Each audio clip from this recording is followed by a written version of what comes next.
cái gì đấy hồi mòn chừng cái Tuy nào cũng dành điều hi. Tuy nào cũng dành điều hi. Bani de tu lele dina azilia tate funto ambala ke tapo sawi.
Patian tu tak pinangai kini.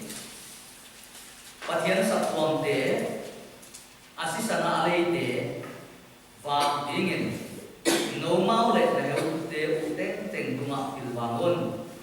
khasian kawin atuma no heutuin awan pohi khatwi sin khatin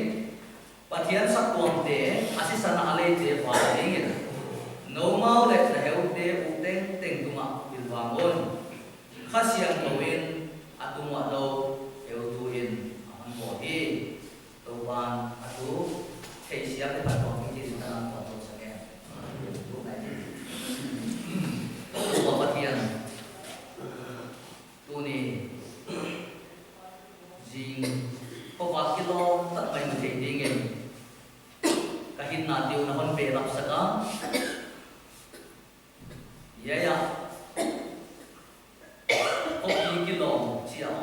Springer Kopia EBC Sakpo Mina Khat ma ama biana ana pai do thei nam ma ken ki pa tu gen thu pi na biana program aki gel bang bang zang thei ding en ye sapwam si sen nei sa tam do chi kom te par la na to pa gel gel ong bang bang program te thum la ka khat te no jat ti so ngi na kuna ani na pan thei zang thei le le non pai ta tu pi na pa to na na pan pe de ken ki pa tu da wan ke ahi to babun jati ba kim teu kawan jati teu to ba to ma na ku tha kili tile buat ba ya ta ka gilan ya yen na war zona da in ka to pa re kon dam ba su kris minen na kia na tu bi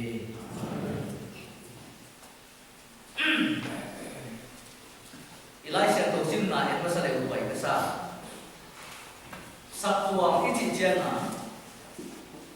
ilung sim ka da tu EBC ICI EOC ECIR chi ko i cha hong do pa ka ye ki sak ko lai ha wa i conductor e ko kun pan thon sim khia ki ka lu som so ka ya na soi se su ka i chi ka lu sim so ma ma ya bang chi da chi le so le ka Christian te soi Sakpuang te soi anak kisah alang-alang ada din phal na bang kumpi apa na lai hak tak no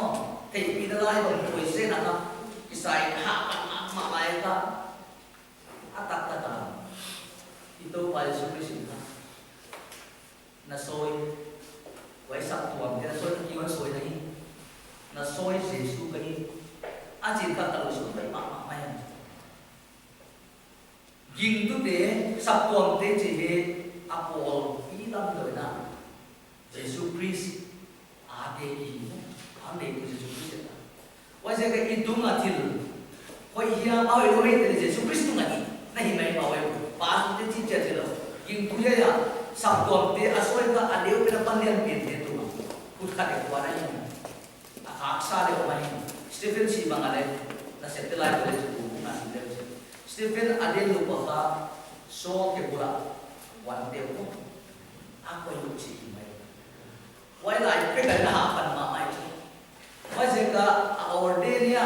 pinya mo pon na ania ane ki chi do lo chi king tu bi ma ma te ka itu pai su kris ate ki ka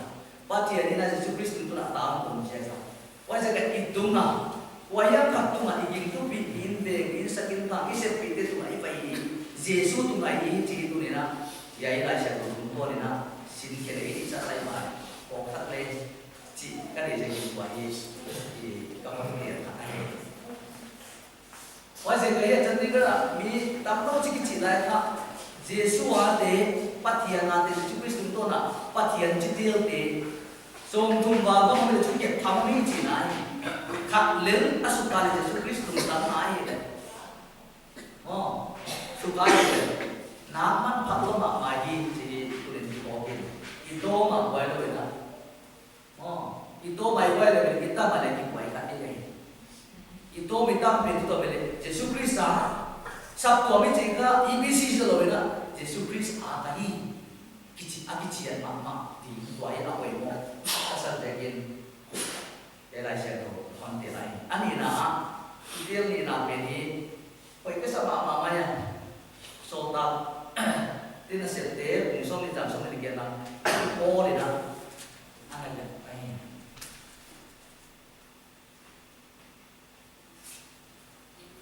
pathian Sakpuang te asisa na le te china han pan Sakpuang le tu ka yang chiang bai IBC lo bai pathian Sakpuang te chi ka ya ki chet ngai lo na on ke pa ko ni wai se ka Sakpuang ki chi ka ani tu ka oma wai tu pathian itu pai su Christ le chi Sakpuang lu tam itu pai su Christ ai man wai se ki ani tu hi Jesu pathian ai ya wana ahom phukia dani ya kena asisana alai de achia ke no nai wai se ki chia dan tiga IBC Sakpuang pun ni chia kompira pom buang dana pathian Sakpuang ma mai atafa tang Yesus Kristus to na asisan ma yang sabto mai ti itu ni kician ni buat dasar sabto ma to mai le kami lo to ni ví dụ là bạn có tìm cung chỉ có vài sẽ có làm mà đi cái sản phẩm để bị mà cái sản phẩm mà mình có mà at cái số pi mà chú presbyterian để này số là presbyterian bằng nhau chỉ sản phẩm cũng bằng quay để chú không thấy bằng cái sản phẩm nó chỉ là nó bằng đi ra mình việc kinh vay chú đó không cái kia cũng tập chú wai sisana alei ber kha apat patwam pi kha lo le asat ko ma patwam la chong thi ai wai sa gina poi mo ma dei poi mo amu in de ta tu tu ya ya ki report ale to ka ma ba na se to ki em le chi ba sap ko ma yo ma wai tung to na kha sisana le i na i jet ke le tung sap ko chu cha a ko thong be din den che ge su ya sap ko ko be ni o mai na why say ka iki pun na pe EBCI level decoding ai amasa pen chu si sana lei ni haya si sana ta i la i kha bai lai wai i ham pat bi ya chi ke apa mo apa ngai tua sau le ka sana ni why say kina ya patia ani tu kha patia ni to ba Yesus Kristus to patia ni na a hom nam hia asisana aja asisana mene wai se kita ya polen tu ayo te ke na age na ya tua te va ding no mo de ya ku te te ko bilban khasian koin atu ma do ko ma patian sab ko ma he ku ka te ka wai ya khat pol lo wai ba ko te pol lo jis ko pa te pol lo ki te re to wai do ma sa a bakai di ba ko pa on pien ate li te lung ta thu ge ni na na de on te ka sa ki chia iching ya ni ada ujena ibisi pumpi bangare pombe ni dia jamba de toma ba pakai ni ku iki ta kun dia ko leo mo pakai ni dia na mai to leo chi wai se ke ya chandigarh sabto le to ma hi tom chi gom le le e u tu din ma digi chi de hi to pa la he to chi te ko de na kha siang ko sa na mo pa na pe ka hi chi de na nhưng bộ con là phải phải bộ mà này đâu qua gần nó sẽ nói chỉ ta tổ này đâu qua để mà sẽ tổ khá thì lao cái mặt mai Apple vía kiểu nào có thể mổ Apple vía là cả thì nó kiểu nào đi cả kiểu này ta sắp ta sắp quăng akan namun bisu hai dan akan Joshua pun sakit naik sih akan kiểu nào của saya Jericho wala bakma tu lại có thầu cắn cắn lấy sang rồi ông hát quay bắt hiện thu bằng đâu sẽ ai để abana ai quan hệ chích ngắm thọ mà ala solo wa sẽ bạch song thùng đấy là mắc asi bằng cái cái gì đấy why ala có cái nào mà cái gì cái này là cái why sẽ cái tôm chích gì lại này why tôm chích thế là cả ginom lo cinta lo mi om le yai tom chik de su se tu dia setan ma jana pang te chi ha iki po bai ka sama ma ya Chandigarh project ageri mani mo sa to na ti ba e a su de chi ta ke sia ke na yai aki pan de ke sa to pe adianya ai ke de tha pe tu ka hi chi tu de ki na ba le chu Patian bahasa dasar topi cinta mungkin dia aji ya tu buat apa mungkin lah kalau si mama aji ihmo ai tak tua tampion piang pun tidak dia tui mau neo ki gom dia tui kilian ki bo ciba tom cik cik dua satu dua kopi satu cik panah dia cik mana di panah ini melma ni mai nenya mulai kalau si bang doa Swata. Nehemia balik tu bang kitchen siya lang yung kisaklay ka. Waya san parak tepo, tubia tepo sana atwag lama ka. Waya enemy within mo asuna milmay din atwag lama. Kinek siya na, kider siya na, mihaw sa television. vậy thì bằng này ông xóa của cô mình chỉ cứ vang năm cô mà áo xuống nó lắm tôi hiểu không bây giờ ít cái làm tôi để điều hay thì vậy bây giờ cái na ấy ông mà sao tên phải làm cái mấy mà này ông sẽ tên mà ban sống cái đồ đi mà vậy cái sinh sản thì chỉ để thu gen thì fellowship cái chỉ anh phát lại là sắp tuồng bút chỉ local sắp tuồng cái chỉ đó cái cả các cái là cái sinh hiện đó cái bút chỉ để chụp bản là nó điều mê cái chỉ để cái tu là chụp giật mà đi ngay để apa yang mau maju sắp tuồng này tu bảo tu cái tuồng này để cái chụp phát tuồng này nào bên này itu waktu nama dan pandai tu nong TV. Wajah ke apa yang mau maju game ni di bawah mau orang terdi itu baru janda kita kunci ya local chairman bagai mana. Awak ni janda di hol nanti awak amal apa semua ai. Wajah kita di grup orang itu sesuatu saya buat ni. Wajah jangan local sabtu ami bisa tonton di kibai pada dalam tu pasti ai. Wajah amat sampai di zona. Vậy phát hiện sắp của mình vậy phát hiện được cái số nào, asi sản vang, ham phát đại tân thì cái tân có khoảng 7 mùa đi, thì tôi đi làm cái bộ hình vậy các bạn nhìn mà sai mà biến à. Christian fellowship, Christian te cái thuộc ông na, thì cái chỉ nói chuyện lên. Chia sẻ YouTube lại gần để ông tôi bản thân chúng ta khăn ná ai cũng sẽ đi na sắp tuồng đến hiện thế này rồi namun ding lo mi te là ta ông cô sắp tuồng ai cái ding tu một tuồng nek ta zon na siam sin na để atang tan sia ka ông ten mun khata pathian min a tu kom na ai ko pathian be kom na ane yu yin nai siam mama extend lại là cái nang IBC ai chỉ ông lo à tom chỉ cái mà nào mình kata kitu om na pathian ni kitu om na adoctrin tuya bailo tuya te gi nong lo à ít chỉ kitu om na pathian ni nak om na wai fellowship gen jen na khat ai ani na sắp tuồng đến hiện nó xa để fellowship cho ông về lệ hiện ya bình quân bằng cái ya phát hiện mình là cái thua ông na thum ông na đều để fellowship cái này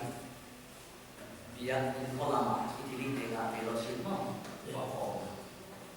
à về con liberation này là không bây giờ fellowship này đi cái gì mày ngoài trái mày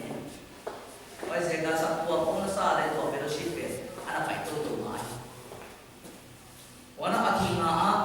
mission pila mission return ging tu tam lo yakin nei nai lo le sak tom pi chinga ding tham nai lo om the chia nai lo te to in le mun lem da na da ko ba le fellowship ai fellowship ti tu mama a khat na mun khata ko tuam indam ki bang ya ki bang lo chi om lo wa ki thu a ta ding tham nai loแต่พออาทิตย์ว่าองค์nào nó copy anh ấy cái copy anh thìจะมีอะไรบ้างไอ้มี Christian philosophy เนี่ยประมาณนั้นมันตัวมันเอาไว้ตัวนี้อันนี้นะสับตรงนั้นซะอาเบงเลยแต่โบราณเดียวที่พวกเตะ philosophy ไปอ่ะวันนั้นถูกนำมิสอนที่ละอยากกินดินนายลงน้ำก็คงมาได้ philosophy ถ้าเทียบเทียบคงมาได้ philosophy ได้เกียรติai để fellowship cái gì bagin yang sak sekian cái gì đấy vậy thì na anh muốn nói cái đó cái rồi tôi mà po tuam mi để dân na siap sin na jago cái thằng con mình amau kia sắp tuam khata tăng din tham lo chia tu vậy ba mi tên pathian biang na lên set na bung la mun khata biang con nào để chia ngon Christian fellowship cái gì mi mga tuang to United Christian Fellowship at tuang to mamay Global Christian Fellowship in the fellowship kong biyan ka na tuwain anak mo at ang asing kampi omlo siya nga tuwa fellowship ang biyan ngayon iba ko bisa tong sa de deliver le dila na Global Christian Fellowship apa định thằng ta nghe thì nó không phải này đang đi thôi anh ấy fellowship đi cái chia itam sinh mà chale ông thì nó đi mà hiệp mà chỉ cái chuyện đó đi này chuyện nào lên ác kiến của ta tạm bị fellowship cái cô nhà này cái bằng tạm bị chụp bằng ngay chuyện này na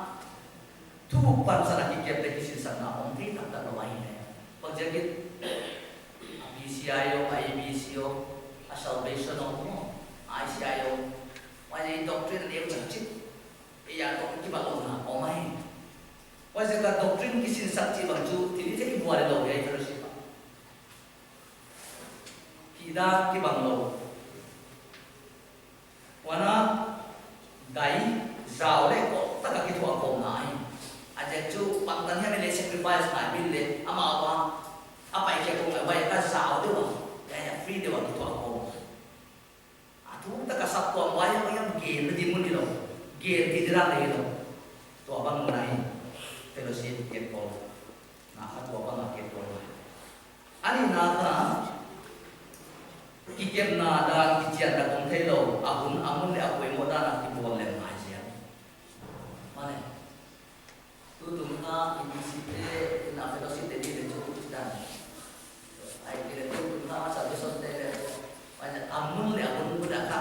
chi da ka pai dan tu da lo ki bol le mai ki bai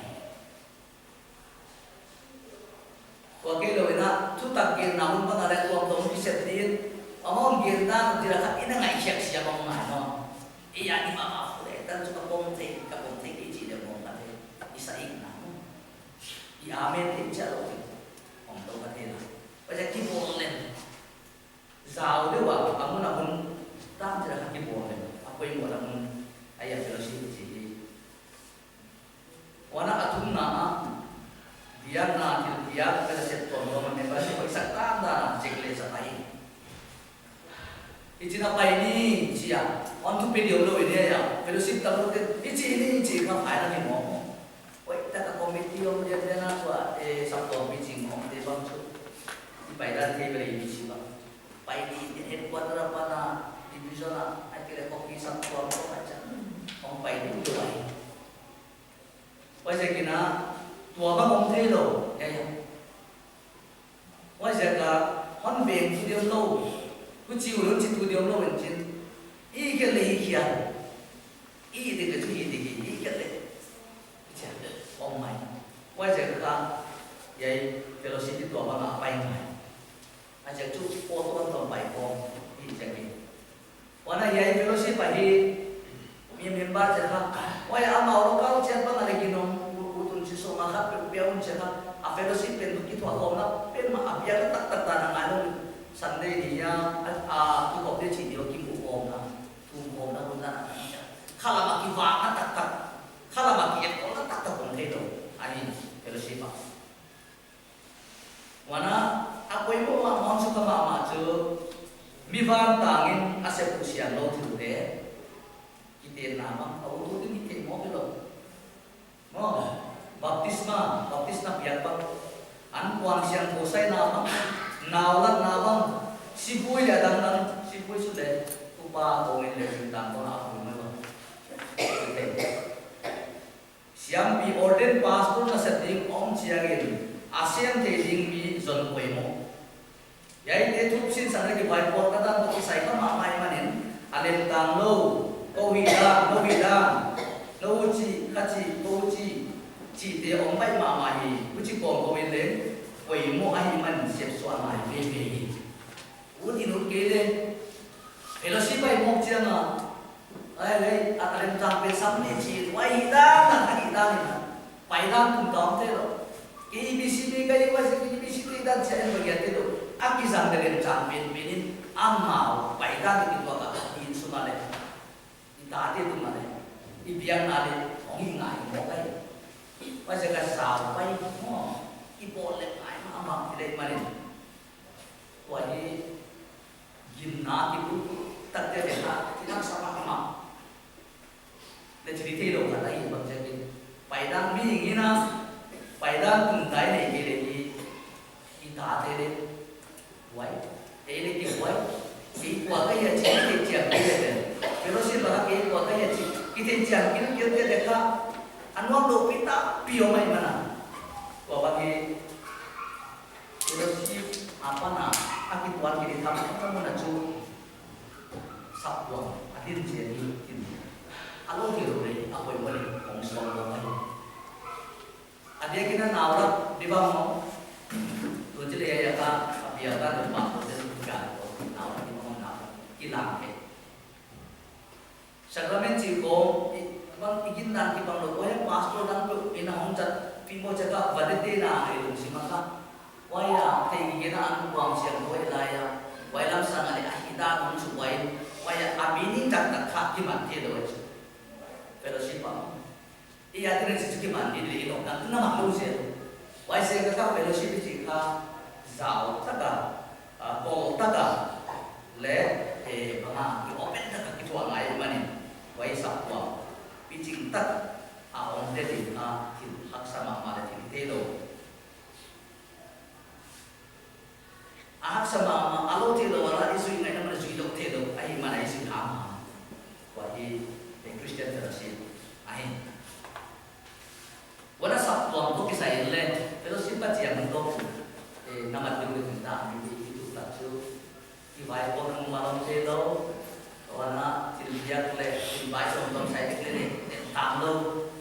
wana ni dalam kai kong ciri intik tak tak kong telo, ini sabtu menjadi telu ina, pemuda, mana wadi aksana bukai, wana sabtu itu kisah, sabtu ini, abis kita perlu ciri kita paula. Sakya itu bawin letik mamai le sapo ka charge di situ pe charge na again jenam kile kitelo charge ile sabto me jitu wadi yang la ka sakya tu am sabto Yesus Kristus jaga sabto me sakya Yesus Kristus jaga sakya jinai zao ka sata ka gen le tu sabto ko ni jawa karena jo universal church lấy tu mà kinh tu tên khác thì cũng khác ý Giêsu Christ sẽ cả chia vậy cũng khác nãy anh na local church local là cái vài con na hội tăng này cái vài hôm đàn bài lo đó cái gì à cái vài con local church này vậy local church con tên khác để là cái là gì vậy đó là division con tên hay bắt đầu con headquarter ini naya ka headquarter ka koi ma lokal te panggil headquarter sai di pak mau lo ko jan lokal cha si de division office satu mo le lokal te ra amau hi dia hi ele hai dio ko jan ka apa mo ma amata ya jadi ka pada lokal satu ka apa mo ma amana coba wa headquarter lagi pani pai ko jan kena i pai ran tak kini jadi ko jan kena local church se ka localize centralize do administration begini dahulu, tua sungsap buat begini naik, macam ini jadi ini berasa. Universal Church ini menjadi dekreasa bukan sakati nak ini, local church na om namun lewat mana, tugina ikutuna, ibadah om ada kita nak tahu kisah. Tuan mungkin perhatian generasi nak tahu, ane itu begini, mana? Kalau satu tuan mencintai tuan lai sel tuan sana tugin dibulku na borana wana tuse tuang sakramen tuang ABC te bang sakramen ni doktrin bang lagi sin sang poin moli tuse ni akan tuse bang tane wa mo baptism ane ya de una salvation te bang baptisma de do chiko mo afek mai bawa baru cakap baptisma anda Ibang lo na ini itu jaga kikiat na tu kisai, ibai hom na tu kisai, tugin tu kisaya. Agar tu aki ibai hom ada idet wahi lokal satu kisai. Tu lokal satu apa ada mak ibai hom ni ada lo ni kita bagaimana ibai hom na pertang ni, ibai hom na apa ya? Wana satu mesti hi denai gen, pada tempat Yesus Kristus satu itu na dalam kia. ông đi kia cái quay sẽ cả hình nó này ai à khẳng cái này ít chứ ai society cái này siapa sih pobi ya PTC dah ni mana itu ini ngay satu organization itu na organization ini ni ay abang jadi na waya sabtu member ka in athon na ka tuat de tuat wak sakti na apa puan sol ke na Yesus Kristus ka na soi Yesus ka ia cicere ama hin na ni de da cinai waya ka sabtu vai le or pi vai ci ke ikam mai apa ko mi ci de jana dikti do wai sabtu mi ci ka kala min ko ai ka pin mang ci do ini salamin ko ki vai ko na tuam nam le ga vai ta le siap sina vai dari ini ya tua te porta salah baik kita dan hingga ini lah ini le sabtu mi ci ka kala wai saya ka wai bang jadi cinta bukan bangsa seno bang yang tidak lucu sabtu ini kita Yesus Kristus dia iman Yesus Kristus jadi itu orang ini tua kita ini aja tua apa sih yang tua apa yang sih tapi itu dari tua itu dari siapa ini pastor dari orang dari cibai pam penjaga eka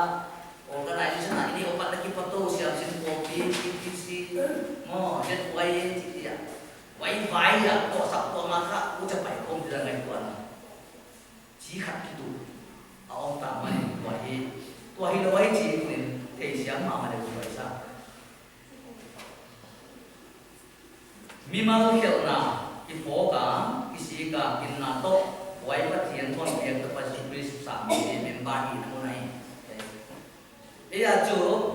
em nuôi bạn để Christian is cái ta để Christian ấy sụp mai luôn san nampak dia di tuala semua tempat dewi na di mereka masa dewi na Canada apa ni na lalu di kuite dan in di sini di pastor le kalau dia kat sama apa dia lalu India mungkin ministry orang dewi ko waktu holding kana hanggen ingat Canada jika Christian itu tak dekat Christian omen tak có đằng lệ ông mà xã có đi được đến tao mới chứ xã có đi được cả giá là cả số mà ông mới chứ Christianity cả giá là cả số mà họ để ông chứ chứ là đấy amau cả anu le pa Christian le ta te ta xã có đi được cả ông amau đi xuống đi xuống apa sang kita đâu cả Christian chứ này đâu em chỗ Christian thì mày à ya cũng là Christian mà bây giờ cái này cái thầy sáng ra này xã quá nó bị sai bằng ông bị làm cho cái Christian chỉ để bằng xã có nên là một chỉ một là để không chỉ là cái này ini atas kata Yesus Kristus besok nama kita ni loh, dari Kristen ini ada mai. Saat kau sebut lepas untuk ada juga Christianity mana. Wajib kita ini, memang mau deh Yesus Kristus dalam pasal kijian deh atas kata Patian teipi sabtu ma member kan lewat. Wajib ka jadi ka sabtu ma ada mi som tumle di kau kisi dah ka patian ni kau dah sabtu member kan lewat. Dia mana ama anak tu tinggal di batang cinta. Ini dua yang kita tinggal di day. Jangan naik sana, mau uang naik paypal na. Yesus Kristus ada di sabtu sama aja. Ijah. Aku pantai di hidup ini. Kasungguh kai itu kesuatu ini, kita aku madu pak serta kaset ini, kai itu kesuatu ini kita nak apa? Min, tuan aset, tuan hana apiat bang, jasa ini sini lain, kita kita suaka kalau ini, ikhlas ini boleh ini, aset tu ane itu mana tu boleh, jangan pilih yang sokin. Yang kaya ini sahaja dia, tu mengaji sesak nafom, lagi orang ini di mana, buat esok kami kerjain. Mana Sabtu amici, mun kata beko, kamangkang mana nasema, gibe laka, kang sen. Sabtu amici ka, ije om di dia lawina, mana akhir yang di lawina, akam ini, sipa kai ke le khala khan na ho khala ma i khan ti ngai waja Peter in jo lai ka khat na ni chang ni a i che che de kim de ke lai ka khala noi tu i bang ma to hel lo lum lum waya hak dam na u dong na khan ti na ding wai chu Christian te kha khan ne na be i khan na ding ba lai sen to ye lai sen to ba sa khan wai se ka khan na i te nan bang le jadi ka sa to wai ko ba wai sai jin wai sai chi sa ma le ate de chu ba khalangin kwa til pia ka na se pa ati ma kia nga ba ga chi ki sa to chi ate de ko mo ma ma mi ate ki na khamang thang to ki sa ya mo ko dang de ki so na pen ka headquarter le ki dai ki so bai local ba ya ka ko ma ko dang ki so na u chi bai ki ong lo bai headquarter te ong ki un chi ai te to se form le chi ka local wa ta sa ko ki so bai wai se ka e le la ana fe ba wai bi dang ki so na de ko na ha pa se kaก็เป็นอาวุธโมหะแรงละไอ้ฝ่ายเลยนะเดี๋ยวนี้เด็กฝ่ายเอ็นจุยเราก็สับตอนตัวบ้านละอาห้องอมโฮมสักสักครับข้าเรามาบังจีนคำเดียวไว้ข้าเราไม่กันนะข้าสลับมาบังจีนโลกแค่เดียวจริงครับอีปังเราไม่ได้ไปมองมาของดีเดี๋ยวที่โตเสียยังไงว่าจะที่เป็นที่คุณดีที่ขั้นดีจริงจังอันนับเบอร์เป็นพระที่สโลเลยนะเอาอันจะอาสาเตข้าเราเป็นหัวakan tadi iya nunaya mana to ba kan na to man anam ba da kon be na thei chi pe ta secondary ya ta primary apoi ko pen pe chu khalam kan na ta i poi mo ngai pe ngai na om sa sa te bit ta ka kim ta ka pathian maya den che nga bai hong ani ta ton nei ki mu ki mai ma le ya be ko ko mo sa to ni ya poi mo ngai le khalam bai wa na ma kim lo mai mai chi le ong ni lo ni quy từ đầu đến ngày từ đầu đến ngày và nó sắp của mấy chị member để sắp của member để Asia cái tua mà cái kiến giác các môn trong việc công mà các bạn kia không mang thăng mà na sen cũng xin cái xin là đằng này cái cái này cái sai illa maka IBC ini nama paiko minya ya tua le nang ko yak pan sri kitong le kha e Chandigarh ki kai chi kyo lo le illa maka na kha pem lai bang le toi thi dem cha lo se ya ti che na bang je ki sap to na lo che na pem na mo chi dem thi na lo mo i om bang ma che ko mo kai chu mi kwa wa na te le wa se ka sap to hom le bel sap to ये नहीं ना पासों पे दिया जब पेरनाम लोग ना तुम सन्ना नहीं दे ये नहीं नावलत ना नावले थे ना नावलत थे दे आई के ले बपतिस्मा तंदियों में चले ना से कौन की बात है तो आखा इच्छा फेलोशिप सब तो हमना तो चुई ले फेलोशिप दान चीज़ का रे चाहे लोग ऑनलाइन आई माने इबाला ने का साउंड ये के रुतक जो सब तो मेंबर तम लोग देखा wai mun kata ko pai ko min no ko na bang patak patin itu pada mesin na bang ale tak sama ma ale tilbian dia to pada mesin bangin itu sin sat ki sin dan de tua pansana pakike tua de sak tua ide dia waya sat tua tu pi tak ichi de to idin mun ki ba idin mun ko mo mati tua de hambat mu za za le tua de bua lu tam za za ka ele ya itu ma tam thei ham phát nào thì của bác thầy sắp của chị ấy chị hiện là vậy ba là lai xiang tổ bún phua này à cái bộ đàn cái chị này cái mà cái nó cái chị ăn tặng này sắp của mày sắp của lâu à khác Fellowship Association ya mà ini Christian benar itu apa nanti đàn cái chị ăn tặng tất cả dia tak suci asa mama wana kima kaina kician tak ci dong te lo wana lai sa to ki guru na to chen to ki sai ban kicha vakyak te mong lo dan de ujana gela su tham me ni wai te nuam sa lo ni pa ci ki pien pien la ma da le tu le ta dong te lo ile sap to me che be kician ta to men wai pong te dong bai un chin ki kep tan mo mang ta dong te to he aman pa na ai sap to wana yai sap to ma he sap to tin din san tum de en kim vela pilwa taka na set na o te sa ko din san tum de a ko ta ti ke ya lai sian tho ya ya i reference ki ya o ma ai de hi a ka ki ma lo ni ya con sun kia ai de vai de con sim ban ke dia ia ni na i ya awan su to ni mo breakfast ko ni ai do ya kan dia ki ba lo ni na bang teng ni sak tuang din sang tum dia mai na sak tuang bian sia apoi dan ge leng ko ti ki na ka sak tuang ni na ki zo fi ne ai wai kwa ma na ni lo tu to pai su ki so ki so mai sa ko ma lo pai su ki so ki so na ya tak ne de ki sak tuang ji ai wai se ka member ya ka so bi min ya sa ma ama sa pe pe ki so na relationship ba hi sa ko ji wana ari na kingam na ne ma ai so mai ta ni ai wai chu ba lai sian ko sin san na kin ki ken nge lo da le tu le ta ko na ki dang nge lo ni hi ke lai sian ko mai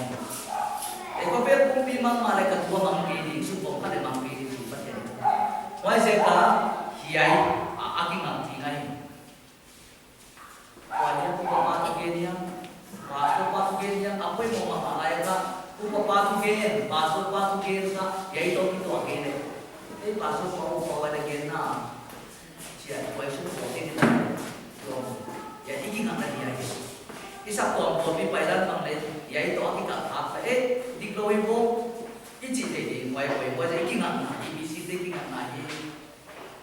e ko ta ki ro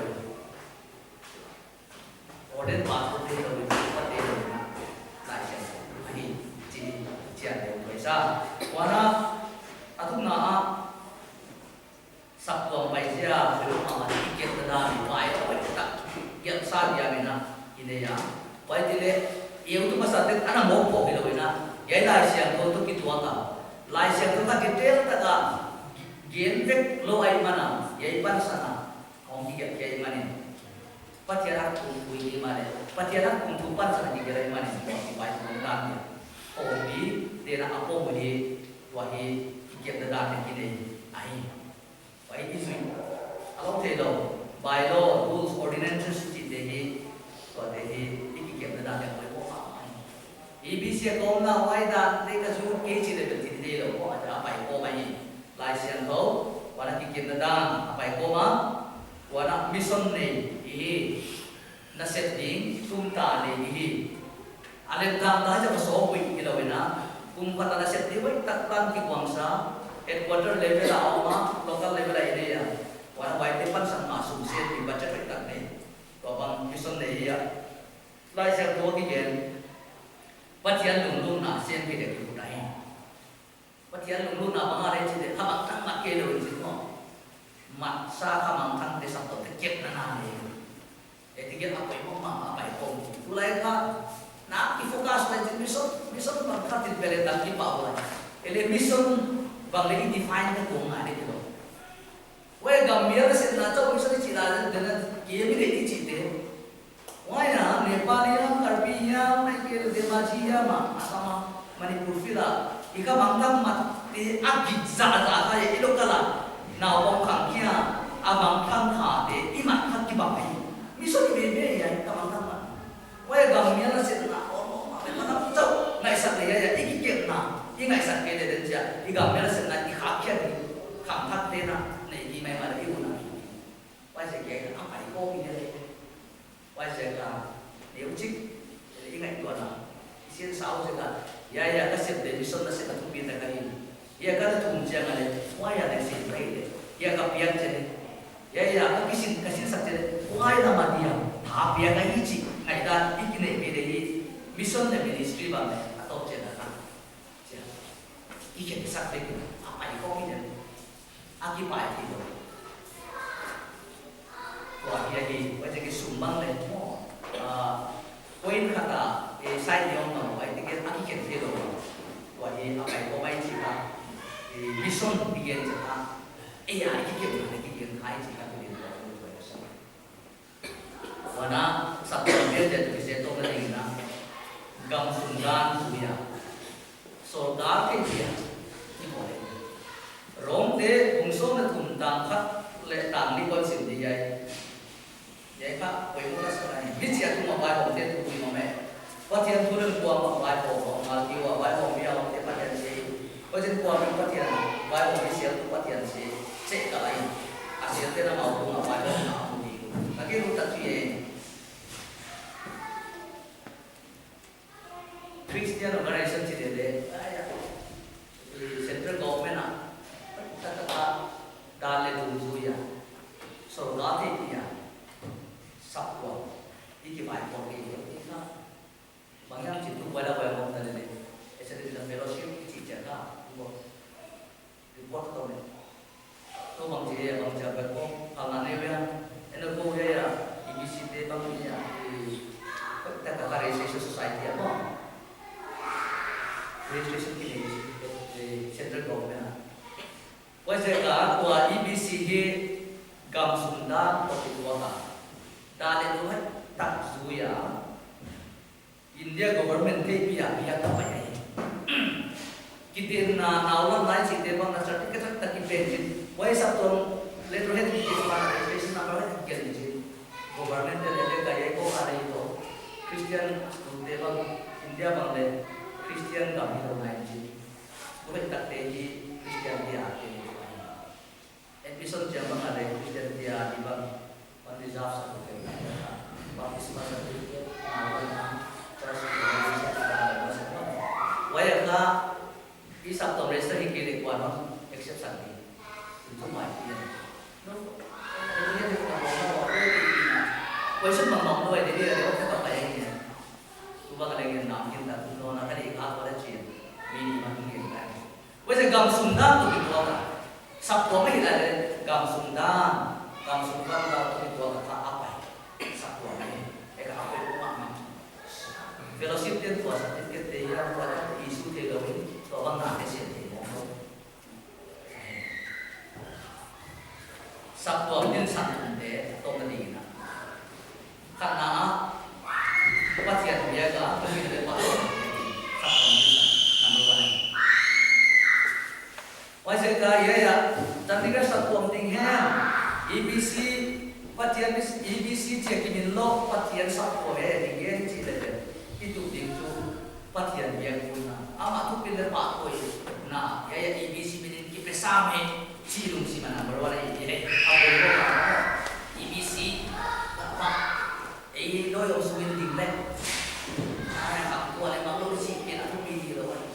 patian biar pun nak lungkang seperti ini tak yang kilo naik ni ya so kan tu tak ada tuan malam tu mama di kai baca apa mana sana berwarna tu patian biar kan pilih pak tu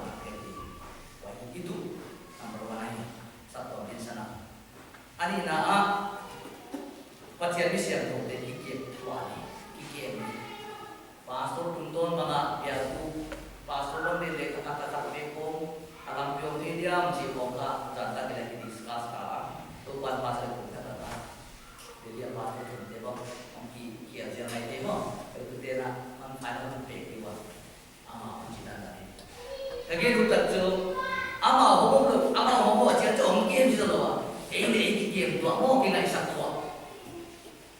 nung zima sa tela setela jwe dai nung zima sa te ini na kitu ako ichi tanggo bang kamu ichi de sa kamen ko mo aja kan ko na sai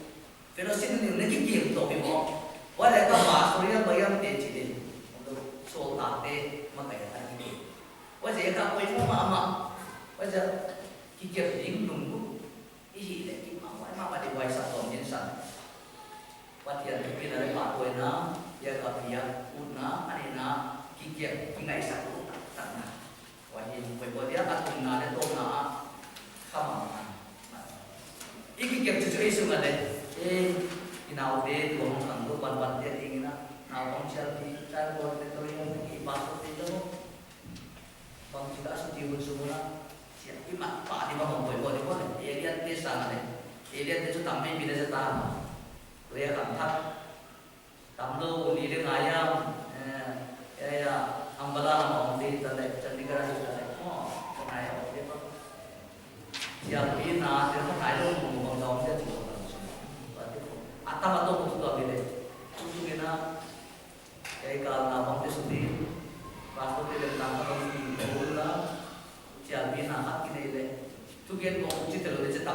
xem qua thiên nhiên không hẳn nhạc kho đi cái hồ lưu tiên tiên anh này kho kiếm đi cái số cái nhé vậy vậy aku ini mama kamang tang balik kita kawai ya pasien tu lebih kini yang di iman iya di mama dia mama ini wa di iman di ngapai semua tu jadi nak anak di iman di ngapai semua jadi kamang tang kita kaya ni ya tu kena jauh di tu kena jadi yang tu barang aja tu kena amal aja sana aku sudah bergerak makin kan dia ibisi saktuamin atau nggak saktuam pianzia dan insan tunde saktuam pianzia igela adin san tunde igela poimo ngayin saktuam mi bekom ya baikom tham om namuna saktuam puding alun bulle adek dahi abekom tham om na la kaman tu ni le thum na la cek cek ka wai ka kon kopi son ucap lagi ya lekan kon kan coba bekom dia pai kom tham om na ibisi dulu na tu headquarter le ibisi public di bawah itu na tu sakwa adin di hidung boleh kita ai cika itu pai mo ai pasal kena ni le tu masih sekarang om dia di permanent dia pai kuat ni le tu om na dia ni kita kaya ni kan itu satu dulu dia jadi idea tu ai kita pasal kena tu dia na jadi kalau tu pasal tu, adil di jadi lebih di patian tu tak aking apa lain lah. Patian ni siapa yang saat itu tu kena air. Pasal itu no, ya satuan insan le satuan insan sendiri satuan pian siapa yang kita kan nasrani wa, wana fellowship to church di bawah dana itu koma, himai sia, tu pun anu lah boleh desasa, pasal itu baru. Pada anniversary, first anniversary itu na, iji umum sih dekat kon sih dekat mana, di mana 40 yang sih dekat aja, namun sih on di lain na, di mana kita tu dengan tu pas asal le, dah di pabaikan baik, note itu tu nama mana ini, tu mana aku tak kisah kian, tamu terus ingin kita cari masuk saja. Bila diingin, waktu nak datang bangun kon sedih.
Delhi ngai na takana in kwan no zayam te telena in program te Christmas program te nam takle man takana adi Good Friday Sunday no song sagi kikop na EBCC in program ki bolen Amy Christian Fellowship Chandigarh do kikop na sa program adi important Good Friday ya Good Friday iya din aja itu bisa kita share na oma wala EBCC Delhi Silver Jubilee saya celebration committee dia akan nungguin EBCC Chandigarh yang bagi bapak saya dia jadi Silver Jubilee loh na to saya nak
mong te ni ding ang isa wa